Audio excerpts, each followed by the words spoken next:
Children often refuse food because they have a fear of food based on its unfamiliar or unusual sensory properties, such as appearance of the food, texture of the food, or the smell of the food.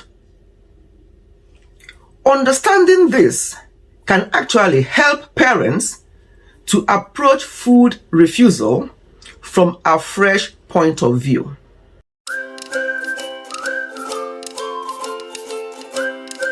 Hello everyone, welcome back to Ifechi Family. This video is inspired by a video I watched recently, uploaded by another YouTuber, Lily Pope.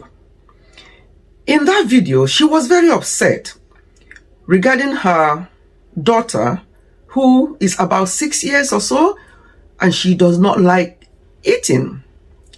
When I watched that video and how upset she was, I thought, okay, let me do this video because I had similar problem with one of my children when they were growing or when they were younger.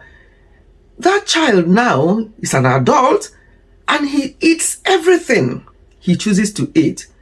But at that time, it was difficult, especially for a mother.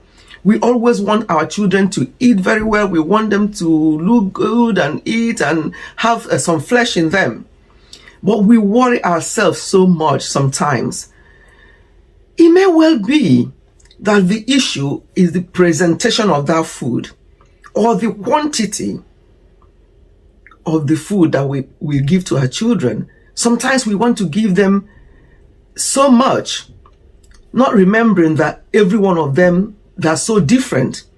In Lily's case, this is her first daughter, so there's no other sibling to compare. She only, there's no other siblings to compare. In my own case, I had others, so I know the other ones, they eat very well, but it's just this particular one. So we knew that's something that we have to find a way to make him eat. So we devised other means. We started grinding his food, started putting all the necessary things in that food that we grind or mix for him to eat. Even though at that age, he shouldn't be eating food in that way. But that was the situation we found ourselves. So we decided to do that just to make sure that he gets his nutrition. Remember, parents and caregivers are in charge of what we serve our children, the food we give to our children, when it is served and where it is served. But the children are in charge of whether they eat or how much they eat. We have to try not to force them. We have to be able to negotiate with them and find out exactly why they don't like eating food. If it's not eating food in general, then we have to try and look at things and see why they don't like food at all. There must be particular food they like. Sometimes they may like the particular food they like is not something you want to be feeding them all the time because they are not balanced. They don't have the nutrients there are not balanced. So they may be that kind of food that they want to eat all the time. For example, if they always want to eat chips all the time and not fish, you can devise a means of maybe blending fish and some vegetables and giving it to them and see if they will want it. If not, no problem. You try and find out. Actually ask them, what actually do you like eating? What do you want? Be patient with them. They might be able to tell you what they like eating, and for you as parent, you know that this is just not the right thing for them to be eating all the time. Be patient with them and be introducing things little by little.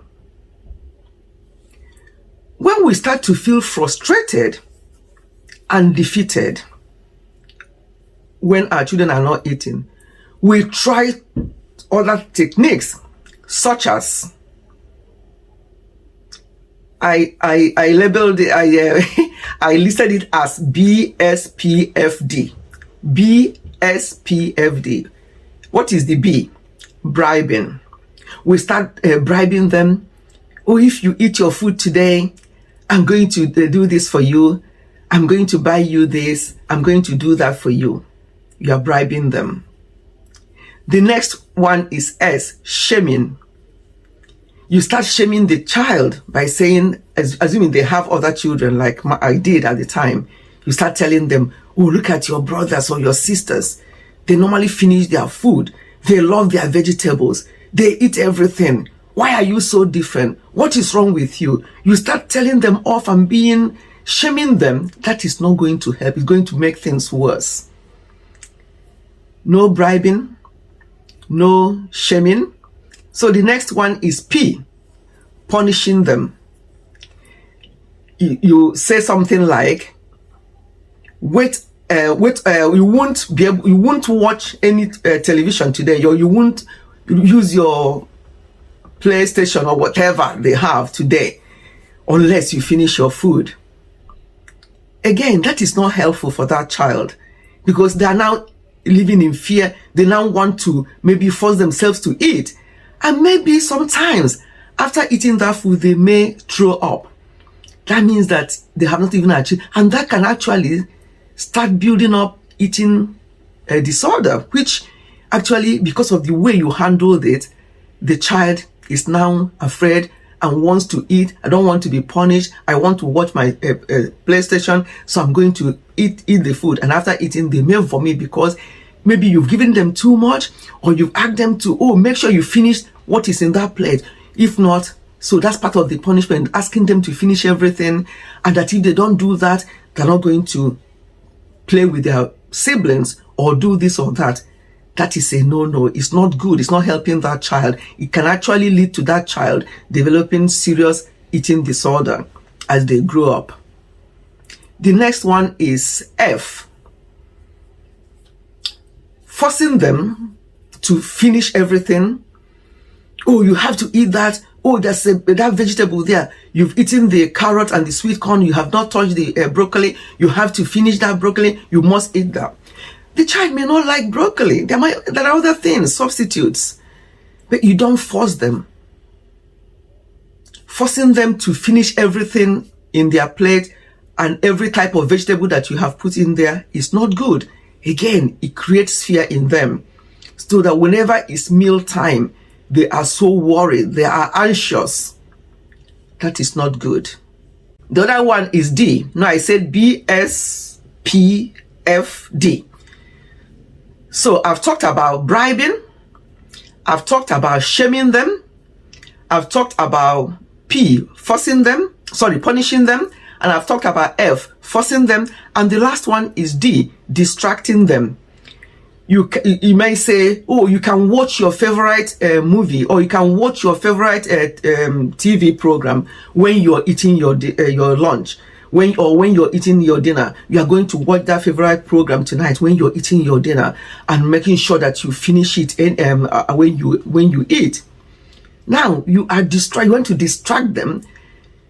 A child should not actually be watching TV or playing game or looking at things like that when they're eating. So when you use that distraction, you think that it's going to help. But when you tell them that they can watch their favorite program when they're eating, that means you're distracting them so that they'll be watching that and be eating.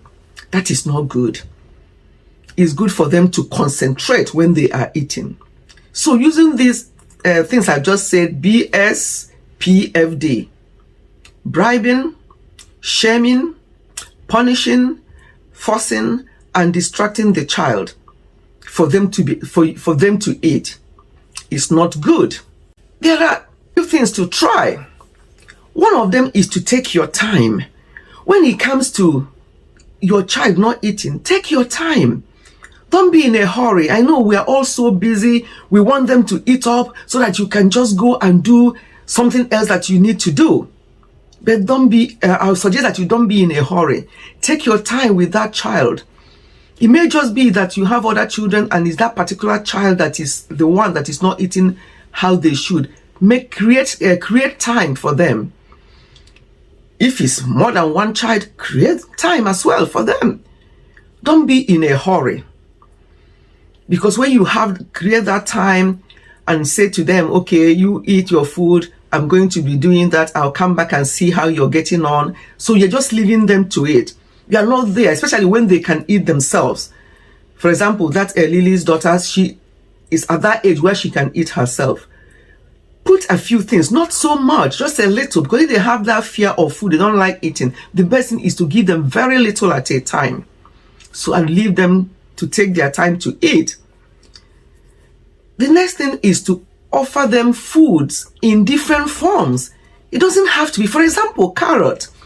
If they don't like chewing carrot raw or eating cooked carrot, you can give it to them raw or vice versa.